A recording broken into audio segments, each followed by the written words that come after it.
Pour la deuxième partie de la soirée, nous avons l'honneur de recevoir Reza Soroush qui faisait partie de notre équipe à une époque. On ne le voyait pas souvent, mais il était dans l'équipe. C'est un garçon adorable, c'est comme mon frère, je l'aime beaucoup.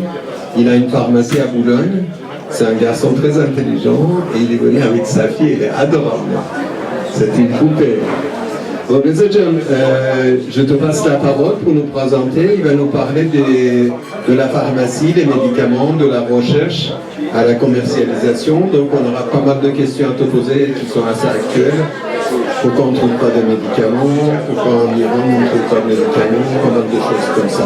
Mais on te le posera dans la partie questions-réponses. Merci, je te passe la parole. Donc merci Méranjan. Quand j'ai eu Méranjan au téléphone pour présenter ce sujet, c'est vrai que j'ai trouvé que c'était un sujet très vaste.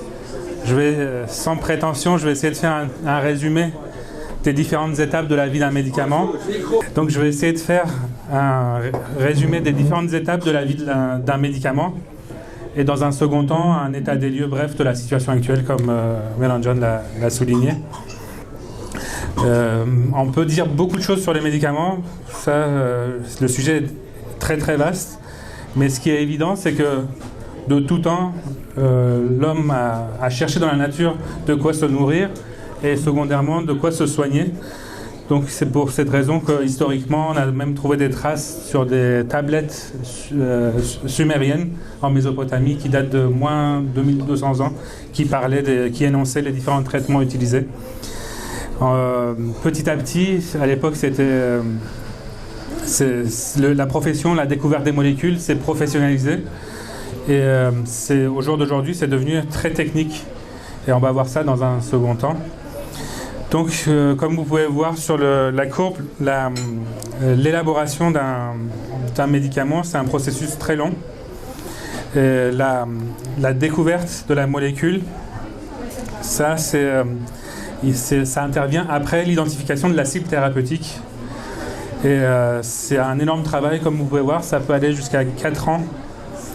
Il y a une sélection des molécules les plus efficaces pendant cette étape et les plus sûres aussi au niveau sécurité et efficacité pour aboutir à ce qu'on appelle des candidats médicaments.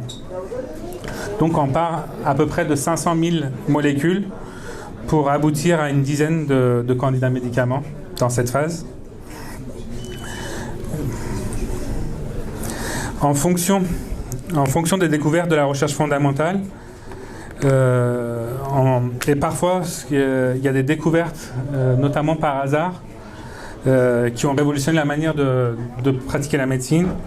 Vous savez tous que le premier antibiotique, la pénicilline, a été découvert par hasard par Alexander Fleming en 1928. C'était suite au fait qu'il avait laissé une boîte de pétri ouverte et il avait vu des moisissures se former. Et c'était l'ère de l'antibiotique qui a commencé.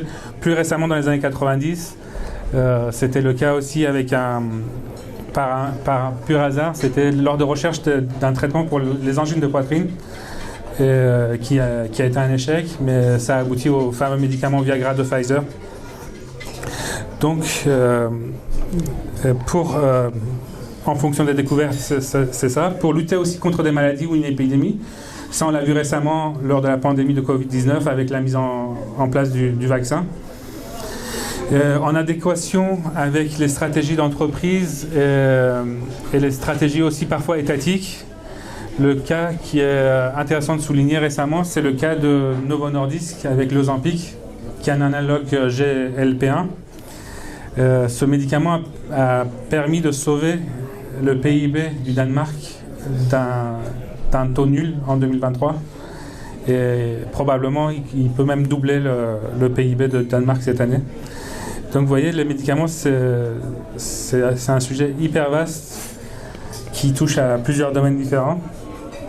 Récemment, ça c'est vraiment ce qui est le plus étonnant, c'est que l'intelligence artificielle s'immisce dans la recherche de molécules.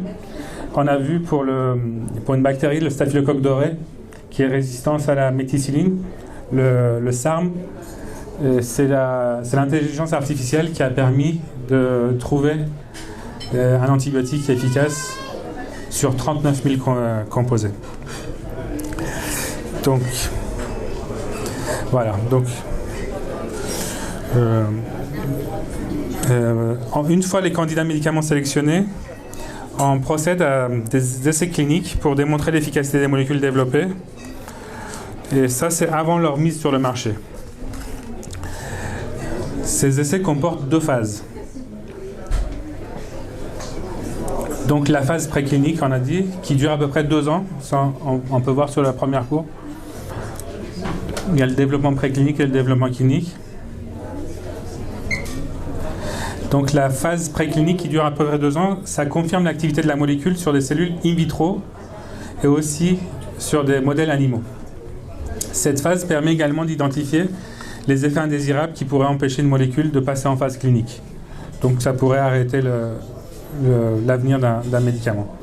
La phase clinique, ça, elle est plus longue, elle dure 4 ans, elle est répartie en 3 phases. Ces phases, donc la première phase, on évalue la tolérance et la pharmacocinétique du candidat médicament sur un petit groupe de volontaires sains, donc en bonne santé. Et donc la phase 2, c'est la phase qui détermine l'efficacité du produit. Là, on fait appel à une petite population de malades et ça nous permet de définir la dose optimale. Donc la dose optimale, c'est la dose pour laquelle l'efficacité thérapeutique est optimale, avec le moins d'effets secondaires, bien sûr. Et finalement, la phase 3, c'est la plus longue. Elle est réalisée sur une population de malades plus importante, donc de plusieurs centaines à quelques milliers de personnes, sur plusieurs années notamment. Ça permet d'étudier l'efficacité et la sécurité du nouveau médicament par rapport au traitement de référence qu'on pourrait avoir ou pas, ou par rapport à un placebo. Donc sur 10 candidats médicaments engagés dans les essais cliniques, un seul est sélectionné à la fin des différentes phases. Après, il y a l'évaluation et l'enregistrement pour aboutir à une AMM, à une autorisation de mise sur le marché, après toutes ces étapes-là, si le médicament passe toutes ces étapes. Donc on peut voir ici que l'entreprise qui souhaite commercialiser le candidat médicament, qui a passé toutes les étapes cliniques, enfin précliniques et cliniques, doit déposer un dossier auprès des autorités sanitaires. En France, c'est l'ANSM, l'Agence de sécurité du médicament. Ces experts vont ensuite évaluer la qualité, la sécurité et l'efficacité du candidat médicament. Cette étape, ça dure à peu près 2 années. Et il faut que les avis soient favorables pour aboutir à la décision finale. Donc on vient de voir rapidement l'élaboration d'un médicament qui suit un processus très long, avec plusieurs étapes, mais c'est un processus aussi très coûteux. Voilà. Donc ça, c'est vraiment le résumé de la vie d'un médicament.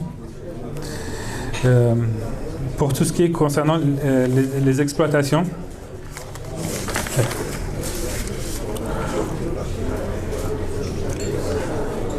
donc une fois qu'on a obtenu l'AMM, l'industrie pharmaceutique qui produit le médicament, il peut l'exploiter pendant 10 ans. Au long de la commercialisation du médicament, en fait, la pharmacovigilance intervient à toutes les étapes, même après la mise sur le marché. Ça permet de suivre les effets indésirables du médicament, mais aussi s'il y a un surdosage ou un mésusage. Après les 10 années d'exploitation, le brevet tombe dans le domaine public. Et quand ça tombe dans le domaine public, il est alors possible de fabriquer des médicaments qu'on appelle génériques. On ne va pas rentrer dans cette branche de médicaments parce que ça, vous connaissez tous et ça risque de durer très longtemps. Mais en fait, il faut juste savoir pour la générique que c'est le même principe actif que le médicament d'origine et dans les mêmes proportions. Les excipients peuvent différer, mais la forme galénique est similaire au principe. Donc, comme je vous ai dit, c'est un processus très coûteux. Comme vous pouvez voir, les industriels attendent un retour sur leur investissement. Ces investissements qui se comptent en plusieurs centaines de millions d'euros. Et d'où la nécessité pour les labos de récupérer leur investissement. Ça, c'était la première partie. Maintenant, je vais vous parler rapidement des pénuries comme c'était demandé. Les pénuries, en 2012, quand moi j'ai commencé mon activité de pharmacien, il y avait à peu près 200 médicaments qui étaient touchés par les pénuries. Et aujourd'hui, la situation, elle est vraiment considérée vraiment catastrophique. Mais malheureusement, ça touche tous les médicaments, aussi bien cardiovasculaires, ceux du système nerveux, les anti-infectieux, les anticancéreux. Ça, c'est vraiment, d'après l'ANSM, les principales familles de médicaments touchés. En fin janvier 2024, justement, l'ANSM a indiqué qu'il y avait 5000 signalements de rupture de stock et de risque de rupture. La situation actuelle est dangereuse à terme pour les patients. Et d'après la Ligue contre le cancer, il y a une perte de chance de guérison pour les patients. Ce problème s'accroît depuis 2018 surtout. On voit ça. Et moi, en tant que pharmacien officinal, je peux vous dire que ça, il y a une étude auprès de l'USPO, qui est un syndicat de pharmaciens. En moyenne, les pharmaciens officinaux passent à peu près 12 heures par semaine pour rechercher des médicaments, appeler les laboratoires, appeler les confrères, essayer de trouver, appeler les médecins pour revoir parfois des traitements qui sont en rupture. Donc c'est vraiment très chronophage et malheureusement, il n'y a pas de bonne perspective pour l'instant. Donc les raisons. Comment sommes-nous arrivés à cette situation de pénurie ? Ça, il y a des raisons à court terme qui peuvent s'expliquer et d'autres raisons qui sont un peu plus profondes. Ça, on va voir ça ensemble. Les causes donc, de ce problème de pénurie sont très nombreuses. On parle souvent de la guerre en Ukraine, mais nous, on l'a vraiment vu parce qu'en fait, dans le cas des médicaments, c'est que l'Ukraine est un producteur notamment d'aluminium et de verre. Et les verres qui sont utilisés notamment pour les sirops pédiatriques, pour l'amoxicilline, notamment pour le paracétamol qui a manqué les derniers mois. Et malheureusement, ça se reflète en bout de chaîne sur le patient. Et il faut savoir qu'il y a aussi une disparité des prix. La France, comme c'est un pays qui impose le prix du médicament aux industriels, malheureusement, il n'est pas prioritaire parfois. Juste à comparer avec l'Allemagne et la Suisse, eux, en moyenne, d'après ce que j'ai pu étudier, ils achètent 30 à 40% plus cher les médicaments, d'où parfois ils passent devant la France sur le réapprovisionnement. Il y a des capacités de production aussi qui sont insuffisantes. Il faut savoir que la demande, justement, la demande a beaucoup augmenté au niveau mondial. Il y a une augmentation d'à peu près 6% des demandes au niveau mondial. Ça s'explique notamment par les pays émergents, notamment le Brésil, l'Asie, avec la Chine et l'Inde, qui, malgré qu'ils sont les producteurs, la Chine et l'Inde, ça devient des consommateurs aussi. Et parfois, ils préfèrent privilégier leur population avant d'exporter les principes actifs. Dans certains cas, il y a un manque de transparence aussi des industriels. Ça, l'ANSM l'a souligné également parce qu'en fait, ils se sont rendus compte que certains industriels en France avaient des stocks qui pouvaient aller jusqu'à 5 mois, mais ne fournissaient pas justement les répartiteurs qui n'avaient que entre 0 et 3 jours de stock. Donc, mais la principale raison du changement, de cette pénurie, c'est le changement du modèle économique. Il faut savoir que depuis les années 90, les entreprises ont beaucoup délocalisé. Comme je vous avais dit, en fait, il y a quasiment 80% des principes actifs qui sont fabriqués en Inde et en Chine. À cela, on peut ajouter le phénomène de financiarisation. C'est ce qu'on appelle en fait avec l'arrivée des fonds de pension. Ça, on les voit avec les différents labos. Souvent, c'est des fonds de pension américains qui arrivent au capital des grandes entreprises de médicaments et qui cherchent vraiment uniquement et qui exigent une rentabilité plus importante à chaque année. C'est pour cette raison que des entreprises parfois se séparent des molécules qu'ils considèrent moins rentables, alors qui sont des molécules essentielles.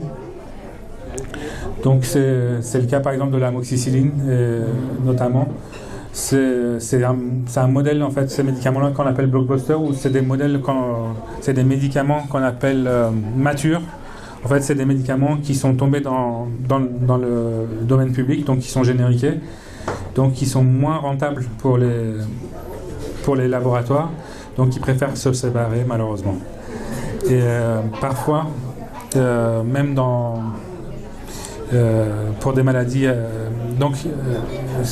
Juste pour vous dire que il y a toutes ces raisons-là, et ça c'est des raisons économiques, mais parfois ça peut être des raisons aussi juste comme c'est un marché qui est morcelé, donc il y a des parties qui commencent en Chine, qui sont traitées en Inde et qui arrivent après en Europe, donc il suffit qu'il y ait juste un grain de sable dans cette chaîne pour qu'il y ait des pénuries en fin de chaîne justement.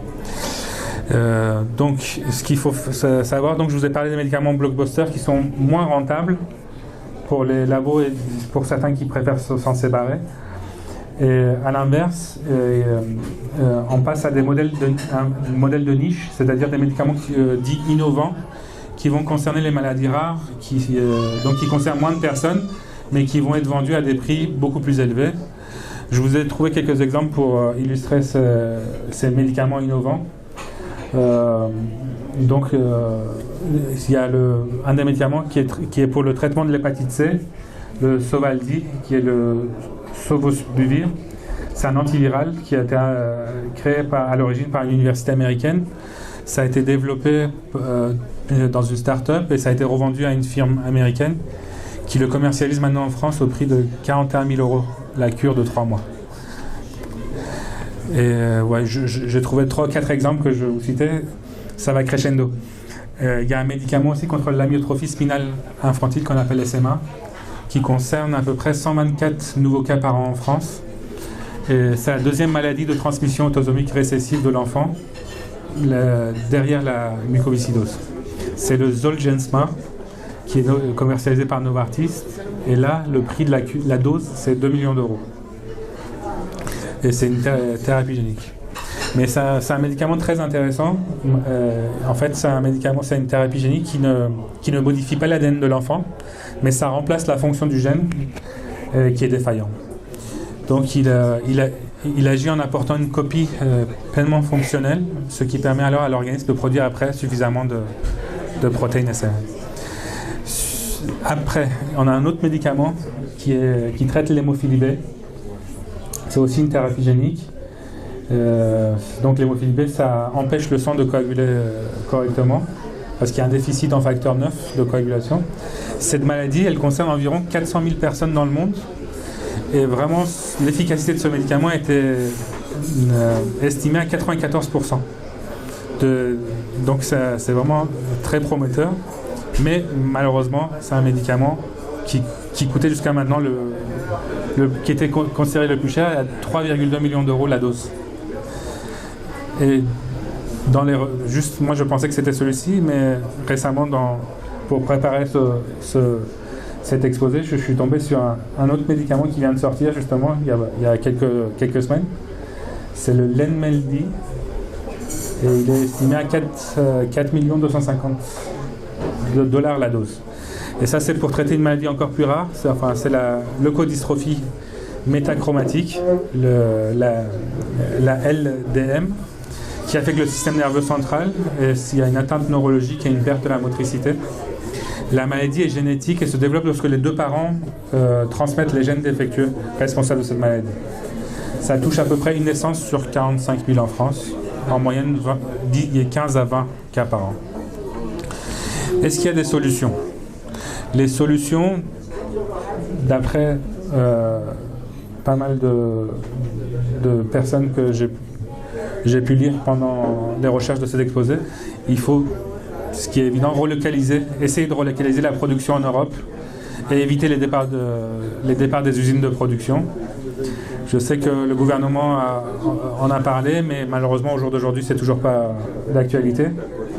Il faut également une entente européenne sur les prix des médicaments. Ça, je pense que ça serait pas mal d'avoir une harmonisation des prix pour éviter justement qu'il y ait des pays plus favorisés que d'autres. Et ce qui est important, c'est qu'il faut imposer aux industriels de trouver un repreneur avant d'arrêter la production d'un médicament important. C'est vrai qu'il y a des médicaments où il y a un seul producteur au niveau mondial, parfois. Et ça serait bien d'imposer cette loi, d'avoir un repreneur. Ce qui est important, c'est, Mélenchon disait, il faut anticiper la circulation par SMS, il faut aussi anticiper les stocks en amont pour les périodes d'épidémie. C'est notamment, par exemple, quand on est en hiver et que tous les pays commandent en même temps, ça crée des tensions et des pénuries. Donc idéalement, cette phrase-là, je l'ai trouvée chez un pharmacien. Idéalement, la problématique pour les responsables politiques devrait être, à la place de dire que fait-on en cas de pénurie, idéalement, ça serait de dire que fait-on pour qu'il n'y ait plus de pénurie. En conclusion, comment peut-on envisager l'avenir d'un médicament? Est-ce que c'est la fin des médicaments avec les nouvelles techniques et les nouvelles avancées? Non, parce qu'en fait, les 15 principales industries pharmaceutiques développent encore leur recherche et développement. Il y a à peu près plus de 22% d'argent engagé dans la recherche et développement. Donc ça prouve qu'il y a encore un bel avenir aux médicaments. C'est vrai qu'il y a d'autres approches, comme je l'ai dit, les thérapies géniques, cellulaires et les greffes notamment. Et on cherche en quelque sorte à reconstruire un gène ou une fonction ou un organe, comme on a vu tout à l'heure pour les médicaments onéreux. Mais il faut aussi savoir que de nos jours, la demande sociale est différente d'il y a quelques années. On est de plus en plus exigeant et on est de plus en plus en demande de prévention. La prévention, il faut être conscient que ça ne passe pas forcément par l'utilisation des médicaments, mais la prévention est surtout aussi liée au mode de vie. Ça, je ne suis peut-être pas très bien placé pour ça, mais il faut reconnaître que l'activité physique et la nutrition peuvent être considérées comme aussi des bons médicaments. Voilà. Merci pour votre attention.